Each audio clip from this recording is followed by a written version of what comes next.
entertainment community, especially the rappers,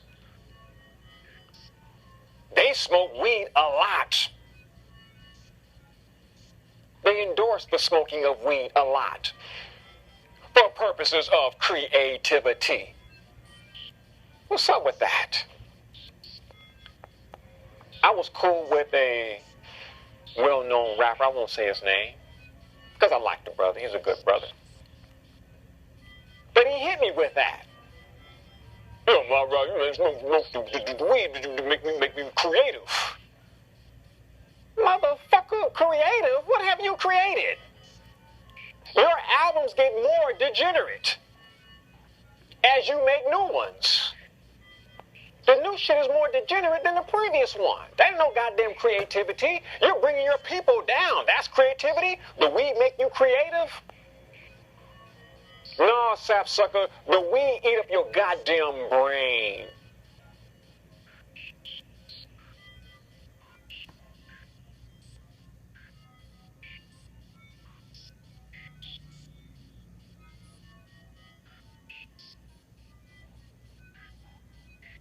All of my uncles smoke weed. My paternal uncles, they're all dead from cancer. I don't want to hear that weed, medicinal, therapeutic, creativity, spiritually enhancing talk. I don't want to hear that shit. If I take the cocaine out of the cocoa leaf, then the cocaine is going to harm me. But as long as it's in the leaf, no problem. If I take the heroin out of a poppy seed, opium out of a poppy seed, then the opium is going to harm me. But as long as it's in the poppy seed, you can eat poppy seeds all day. The thing is, we have concentrated and isolated a chemical in the plant. And once you concentrate and isolate a chemical, by definition, it's a drug. Man, as much weed as brothers have smoked over the years, man, we should have about 200,000 brothers smarter than so-called Jesus and Buddha and Confucius. If weed is supposed to make you so goddamn creative, some cats say make them more spiritual. Open up portals. Well, there's nothing necessarily wrong with opening up portals, but hell, what's on the other side of the goddamn portal? There's no way I can give marijuana, get a moron to smoke some weed and then call him a genius. He's still just a moron high on weed. It does not elevate your intelligence. Or else we've been free a long time ago with all these weed-smoking Negroes. We got to rethink this whole weed-smoking thing. I'm sorry, we got to. Because I saw what weed smoking can do to an individual through my pops and my uncles and cousins. It makes you forget. It affects memory. And the audience knows that. They know it. Like, damn, cuz shit, I can't remember, man. Like, shit, man, I've forgotten. What's up with that, man? Smoking weed is technically incorrect. You're after the oil in the plant, called a weed. You're after the oil in the tobacco, called nicotine. That's what you're oiling yourself. You're not smoking yourself. You got to ask questions. If you smoke this stuff here and you get the so-called munchies, you're hungry. Something is going on inside your body. Hunger is the result of a chemical reaction in the brain. It goes back to the brain. Hunger is controlled by an aspect of the brain. So if you're smoking weed every day and you're getting the munchies, man, I'm hungry, man, let's go get some cookies, let's go get some chips, let's get some Cheetos. What the hell is this stuff doing to your brain? You have a concentrated oil that's going to the liver. And the liver says, I only understand the whole plant. If you gave me the whole plant, I would be fine. If you gave me the whole wheat, I would be fine. But all you give me is the oil from the wheat, and the body's not used to that concentrate. So it has to pull moisture from the tissue to dilute the oil. And once it pulls the moisture, it's also pulling the vitamins, the minerals, the amino acids. So it's starving the body. And it's causing the body to go into sympathetic stress reaction. You're hungry. You're forgetting shit. It ain't like you really could remember stuff in the first damn place, but you're forgetting shit. Breath stinking. lips getting black, creativity, all of that to get creative? No, heck no. My rod don't buy that. So the body, once it goes sympathetic stress, is fighting a crisis.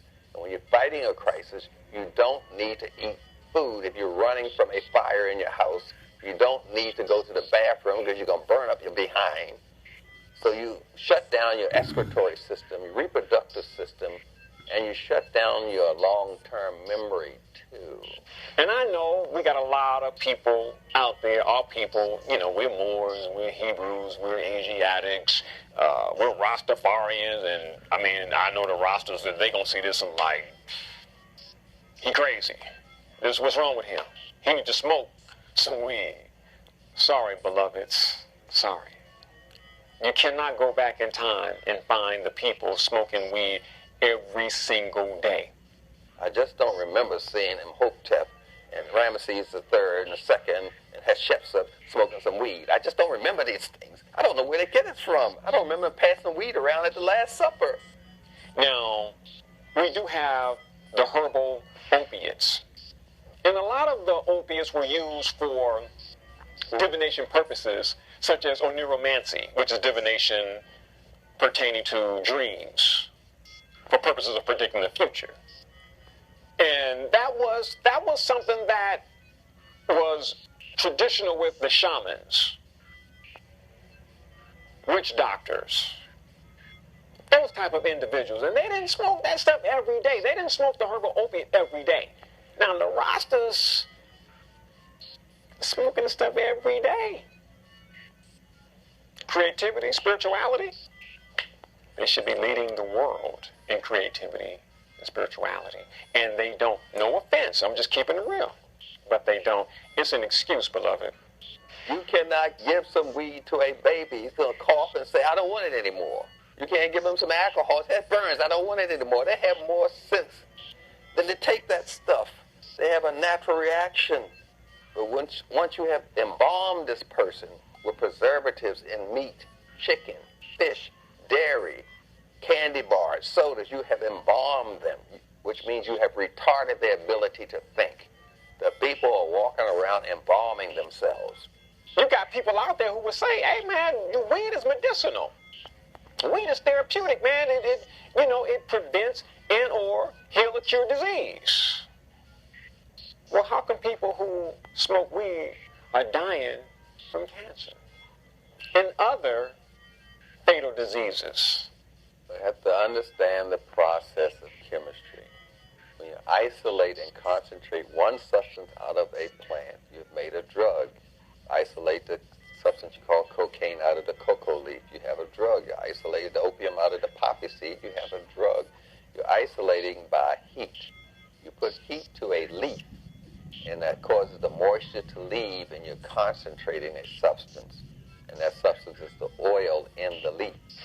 When we look at these things, and when I look at my clients, I can have people come to me, and I can do blood work on them and do other types of tests on them and say, why you have so much nicotine in your body? They say, well, I never smoked in my life. And I ask them what types of foods that they eat, and I find out they're buying low-priced foods from conventional markets that have pesticides and other fertilizers in them that, of course, have these things in them, nicotine and other things in them. Just the niacin alone that's on your cereal, your commercial cereal's niacin comes from nicotine. Nicotine. This already makes you predestined to want to smoke. And the Native Americans did not smoke tobacco. They brought the tobacco into the mouth, but they didn't inhale. See, they blew it out, and it purified and opened your aura. Cigarettes don't do that. Cigarettes close the chakras. It impairs the aura. 1,400 toxic chemicals. Don't make no sense. You know, nicotine addiction. They don't put the patch on your arm. We're going to control the flow of nicotine. We're going to take the nicotine away from the cigarette the symbolic white man's penis, we're going to take it away from the cigarette. I mean, that's what it is. Symbolic white man's penis. And we're going to put a damn patch on your arm and give you some nicotine through your arm to control it. Motherfucker, you're still on nicotine. So once you go into that reaction, it decreases the blood to the digestive system, immune system, reproductive system, and excretory system, and increases short-term memory. That's what happens when you take a concentrate, be it white sugar, white flour, or the oil in weed, or the oil in tobacco. All of them are chemicals that's going to cause the same reaction in the body. But you know, the ancient people, they smoke weed, man. The Native Americans, they smoke, yeah. But they weren't like you. They didn't smoke that shit every day because they were not stressed out every day like we are, like you are. Over child support, IRS after your ass, traffic tickets, court. Motherfucker, you're stressed out. And that's why you smoke the goddamn Philly blunts and the Buddha and the chronic and all that other crazy shit. This is all based on emotions. We're emotionally ill people, and we seek an emotional solution, and we're picking the wrong thing. We're only free to choose the wrong thing when you're oppressed. When you are dependent upon a substance outside of the human body, you're dependent on it. It represents imbalance. There's an imbalance inside the individual. What am I saying? Are rosters imbalanced? It can be whoever. If you gotta smoke weed or anything else every day, imbalance. And another name for imbalance, dis-ease. I don't want to hear nothing about marijuana and curing disease and curing cancer and preventing cancer. I don't want to hear that. My father smoked weed every day of his life, except for the last 6 months of his life. And you want to know why he didn't smoke it the last 6 months of his life? Because he had cancer.